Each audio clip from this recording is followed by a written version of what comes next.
Good morning friends, USSന്റെ പുതിയ വീഡിയോയിലേക്ക് എല്ലാവർക്കും സ്വാഗതം. നമ്മൾ ഇന്ന് തൊട്ട് ചെയ്യാൻ പോകുന്നത് പ്രാക്ടീസ് ക്വസ്റ്റ്യൻസ് ആണ്. അപ്പോൾ ഇന്ന് തൊട്ടുള്ള വീഡിയോസിൽ നിന്ന് നമ്മൾ എന്ത് ചെയ്യുക, പ്രാക്ടീസ് ക്വസ്റ്റ്യൻ്റെ ഒരു സെഷനാണ് സ്റ്റാർട്ട് ചെയ്യാൻ പോകുന്നത്. ഓക്കെ, അപ്പോൾ ഇന്നത്തെ നമ്മുടെ ഫസ്റ്റ് വീഡിയോയിലെ ഫസ്റ്റ് ക്വസ്റ്റ്യൻ ആണ് ഈ കാണുന്നത്. അപ്പോൾ ക്വസ്റ്റ്യനിലേക്ക് കടക്കും മുമ്പ് നിങ്ങൾ എന്ത് ചെയ്യുക, ചാനൽ സബ്സ്ക്രൈബ് ചെയ്യാത്തവരാണെങ്കിൽ പ്ലീസ് സബ്സ്ക്രൈബ് ചെയ്യുക.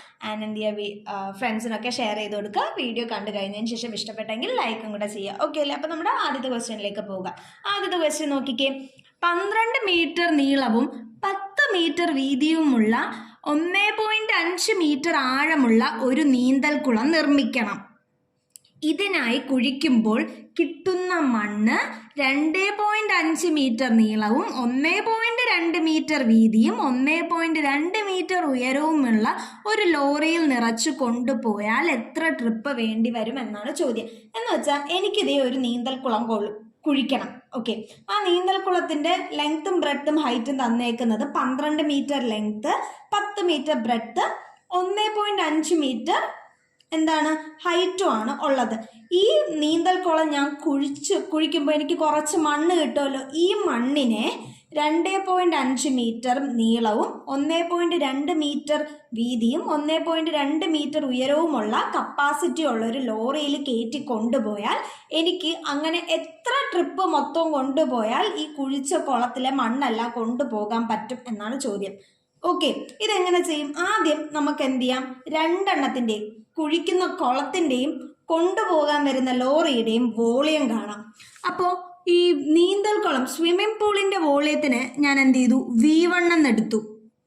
നമുക്ക് വോളിയത്തിൻ്റെ ഇക്വേഷൻ അറിയാം, ലെങ്ത്തിൻ്റെ ബ്രെഡ്ത്തിൻ്റെ ഹൈറ്റ്, അതായത് നീളം ഗുണം വീതി ഗുണം എന്താണ് ഡെപ്ത്, ആഴമാണ്. ഓക്കെ, അപ്പം ലെങ്ത്തിൻ്റെ ബ്രെഡ്ത്തിൻ്റെ ഹൈറ്റാണ്. ഇവിടെ L എന്ന് പറയുന്ന നീന്തൽക്കുളത്തിൽ നീളം എത്രയാണ്, 12 മീറ്റർ ഇൻറ്റു ബ്രെഡ്ത്ത് എത്രയാണ് കൂട്ടുകാരെ, 10 മീറ്റർ, ഹൈറ്റോ 1.5 മീറ്റർ. സോറി. ഓക്കെ അല്ലേ കൂട്ടുകാരെ? ഇതുപോലെ അങ്ങ് ഇരിക്കട്ടെ. ഇനി ഗുണിക്കാനൊന്നും നിൽക്കേണ്ട കാര്യം, നമ്മൾ ചെയ്ത് വരപ്പോൾ ക്യാൻസൽ ഔട്ട് ചെയ്യാനായിട്ടാണ് ഇങ്ങനെ ഇട്ടേക്കുന്നത്. അടുത്ത ഈ V2 എന്ന് പറയുന്ന എൻ്റെ ലോറിയുടെ കപ്പാസിറ്റി ആയിരിക്കും. അപ്പോൾ എങ്ങനെയാണ്, അതും length into breadth into height അല്ലേ കൂട്ടുകാരെ? ലോറിയുടെ ലെങ്ത് എത്രയാണ്, 2.5 മീറ്റർ ഇൻറ്റു വീതിയോ, അതായത് ബ്രെഡ്ത്ത് എന്ന് പറയുന്നത് 1.2 മീറ്റർ ആണ്, ഹൈറ്റ് എന്ന് പറയുന്നത് 1.2 മീറ്റർ ആണ്. ഇത്ര ഓക്കെ അല്ലേ? ഇനി എത്ര ട്രിപ്പ് വേണ്ടി വരും എന്ന് കാണാൻ നമ്മൾ എന്ത് ചെയ്താതെന്ന് അറിയാം, സ്വിമ്മിംഗ് പൂളിൻ്റെ വോളിയം ഡിവൈഡഡ് ബൈ ട്രക്കിൻ്റെ വോളിയം എന്ന് പറയുന്നത് 12 into 10 into 1.5 divided by 2.5 into 1.2 into 1.2 ആണ്. ഓക്കെ അല്ലേ കൂട്ടുകാരെ? നമുക്ക് എന്ത് ചെയ്യാം, കാൽക്കുലേഷൻസ് എളുപ്പമാക്കാനായിട്ട് നമ്മൾ എന്ത് ചെയ്യുന്നു, ഡെസിമൽ പോയിന്റ്സ് മാറ്റി നിർത്തിയിട്ട് ഹോൾ നമ്പേഴ്സ് ആക്കി എഴുതുന്നു. അപ്പോൾ എന്താണ്, 12 into 10 into 15 divided by 25 into 12 into 12 ആണ്. ഓക്കെ അല്ലേ? ഈ 12ഉം ഈ 12ഉം ക്യാൻസൽ ആയിപ്പോയി. 5 കൊണ്ട് 15. ഇപ്പം എത്രയാണ്, 3ഉം 5ഉം. 5 10, 2 വട്ടം 3 കൊണ്ട് 4. അപ്പം എന്ത് കിട്ടി, 2/4 എന്ന് കിട്ടിയില്ലേ? ഈ 2/4 എന്ന് പറയുന്നത് 1/2 ആണ്. നിങ്ങൾ നോക്കിക്കേ, ന്യൂമറേറ്ററിൽ 1 ഡെസിമൽ പോയിന്റ്സ്, ഡിനോമിനേറ്ററിൽ 3 ഡെസിമൽ പോയിന്റ്സ്. ഇങ്ങനെയുള്ള അതായത് ഡിനോമിനേറ്ററിൽ ന്യൂമറേറ്ററിനേക്കാളും നമ്പർ ഓഫ് ഡെസിമൽസ് കൂടുതലാണെങ്കിൽ വലുതിൽ നിന്ന് ചെറുത് കുറയ്ക്കാം. അപ്പം നമുക്ക് എന്ത് കിട്ടി, ഇവിടെ 3 - 1 2 എന്ന് കിട്ടി. ഇനി നമുക്ക് കിട്ടി 1/2 ഇല്ലേ, അതിൻ്റെ കൂടെ 2 അല്ലേ, 2 എന്ന് പറഞ്ഞാൽ 2 zeros, അതായത് 100 കൊണ്ട് നമ്മൾ എന്ത് ചെയ്യും, മൾട്ടിപ്ലൈ ചെയ്യും. അപ്പോൾ 1/2 ഇൻറ്റു 100 എന്ന് പറയുന്നത് 2 കൊണ്ട് ചെയ്യപ്പോൾ എത്രയാണ് കൂട്ടുകാരെ, 50 ആണ്. അപ്പോൾ നമ്മുടെ എത്ര ട്രിപ്പ് പോകേണ്ടി വരും നമ്മുടെ ലോറിക്ക്, നമ്മൾ കുഴിച്ചെടുത്ത സ്വിമ്മിംഗ് പൂളിൻ്റെ മണ്ണിന് കംപ്ലീറ്റ് ആയിട്ട് അവിടെ നിന്ന് മാറ്റാൻ 50 ട്രിപ്പ് പോയി വരേണ്ടി വരും. ഓക്കെ അല്ലേ കൂട്ടുകാരെ? അപ്പോൾ അതേ കൂട്ടുകാരെ, നിങ്ങളുടെ അടുത്ത ചോദ്യം നോക്കി. ഒരു ബാഗിനും കുടയ്ക്കും കൂടി 500 രൂപയാണ് വില. ബാഗിന് കുടയേക്കാൾ 150 രൂപ കൂടുതലായ കുടയുടെ വില ഇത്ര എന്നാണ് ചോദ്യം. അപ്പം എന്താണ്, ഒരു ബാഗിനെ ഞാൻ X എന്ന് എടുത്തു, പിന്നെ ഒരു കുടേനെ ഞാൻ Y എന്ന് എടുത്തു. എത്ര രൂപയായി, 500 രൂപ എന്നാണ് പറഞ്ഞേക്കുന്നത്. ഇനി ഞാൻ ഇക്വേഷൻ 1 എന്ന് കൊടുത്തു. ഇനി എന്താണ്, ബാഗിന് കുടയേക്കാൾ 150 രൂപ കൂടുതലെന്നാണ് പറഞ്ഞേക്കുന്നത്. ബാഗ് X അല്ലേ, കുട Y അല്ലേ? അപ്പോൾ ബാഗിന് കുടയേക്കാൾ 150 രൂപ. അപ്പം X = Y + 150 ആണ്. ഇതിനെ ഞാൻ ഇക്വേഷൻ 1 കൊണ്ടിട്ടു. അപ്പോൾ എക്സിന് പകരം ഞാൻ എന്ത് ചെയ്തു, y + 150 ഇട്ട് കൊടുക്കും.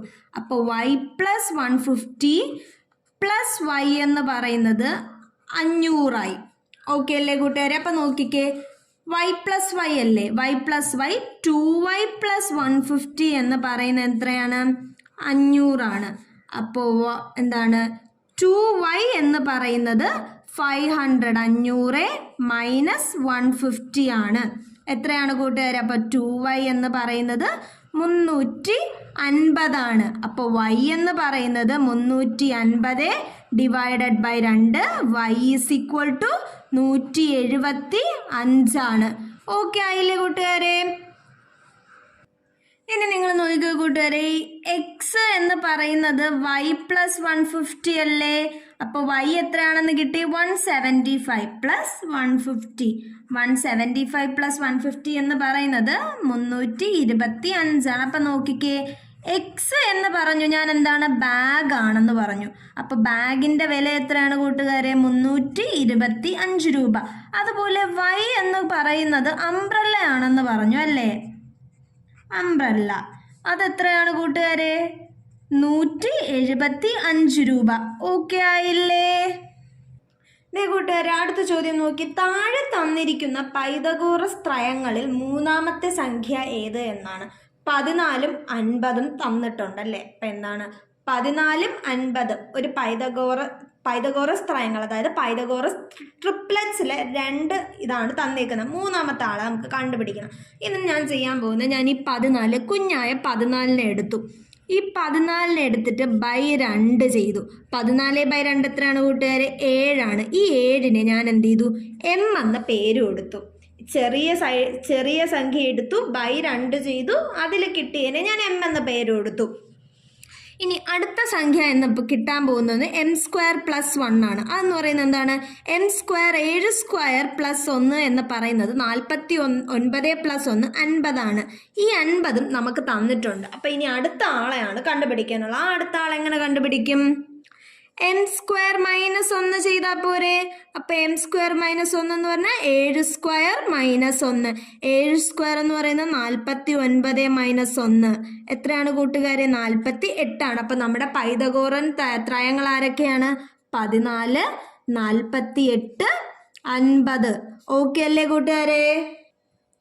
അപ്പോൾ ഇന്നത്തെ പ്രാക്ടീസ് ക്വസ്റ്റ്യൻസ് ഇത്ര 3 എണ്ണമാണ് നമ്മൾ ചെയ്തിട്ടുള്ളത്. നിങ്ങളെല്ലാവരും ക്വസ്റ്റ്യൻസ് എഴുതി ആൻസറൊക്കെ ചെയ്ത് തന്നെ പഠിച്ചിട്ട് വേണം എക്സാംസിന് പോകാനായിട്ട്. ഓക്കെ അല്ലേ കൂട്ടുകാരെ? അപ്പോൾ നമുക്ക് എന്ത് ചെയ്യാം, ബാക്കി ക്വസ്റ്റ്യൻസൊക്കെ ആയിട്ട് അടുത്ത വീഡിയോയിൽ കാണാം. Tata, bye bye.